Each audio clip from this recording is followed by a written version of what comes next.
Assalamualaikum warahmatullahi wabarakatuh. Nama saya Kintan Aldimansata dari Prodi Pendidikan Bahasa dan Sastra Indonesia semester 3. Di sini saya akan menjelaskan tentang hambatan dalam kegiatan berbicara, yang termasuk ada hambatan internal dan hambatan eksternal.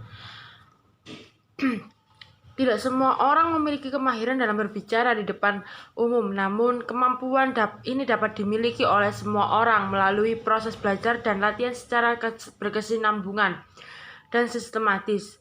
Terkadang dalam proses belajar mengajar belum bisa mendapatkan hasil yang memuaskan. Hal ini disebabkan oleh beberapa hal merupakan hambatan dalam kegiatan berbicara. A. Hambatan internal. Hambatan internal adalah hambatan yang muncul dari dalam diri pembicara. Hal-hal yang dapat menghambat kegiatan berbicara adalah sebagai berikut. Pertama, hambatan bersifat fisik. Contohnya, hambatan bersifat fisik antara lain yaitu alat ucap yang sudah tidak sempurna lagi, kondisi fisik yang kurang segar, kesalahan dalam mengambil postur dan posisi tubuh. Yang kedua, hambatannya bersifat mental dan psikis. Hambatannya bersifat mental atau psikis dibedakan menjadi dua, yaitu A. Hambatan mental yang bersifat temporer, misalnya rasa malu, takut, dan rasa ragu atau grogi.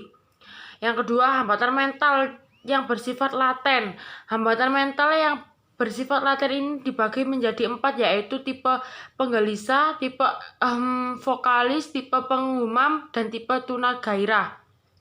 Yang ketiga, hambatan lain-lainnya dibagi menjadi 4, yaitu kurangnya penguasaan kaidah, yaitu tata bunyi, tata bentuk, tata kalimat, dan tata makna. Yang kedua, kurangnya pengalaman dalam hal berbicara. Yang ketiga, kurangnya perhatian pada tugas yang diemban bidang berbicara. Yang keempat, adanya kebiasaan yang kurang baik.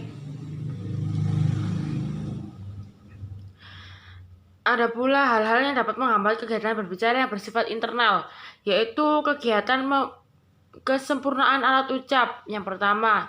Yang kedua, penguasaan komponen kebahasaan, meliputi yaitu lafal dan intonasi, pilihan kata, struktur bahasa, gaya bahasa. Yang ketiga, penggunaan komponen isi, meliputi yaitu hubungan isi dengan topik, struktur isi, kualitas isi. Yang keempat, kelelahan dan kesehatan fisik maupun mental seseorang. Pembicara yang tidak menguasai komponen bahasa dan komponen isi tersebut di atas akan menghambat keaktifan berbicara. Yang kedua, sekarang hambatan eksternal. Apa sih hambatan eksternal? Selain hambatan internal, pembicara akan menghadapi hambatan yang datang dari luar dirinya. Hambatan itu kadang-kadang muncul dan tidak disadari sebelumnya oleh pembicara. Hambatan eksternal meliputi yang pertama, hambatan yang berupa suara dapat berasal dari ruang atau dari luar ruang. Yang kedua, hambatan berupa gerak sering terjadi dalam berbicara informal, misalnya di atas bus, kereta, atau pesawat, sedangkan pada kondisi formal jarang dijumpai.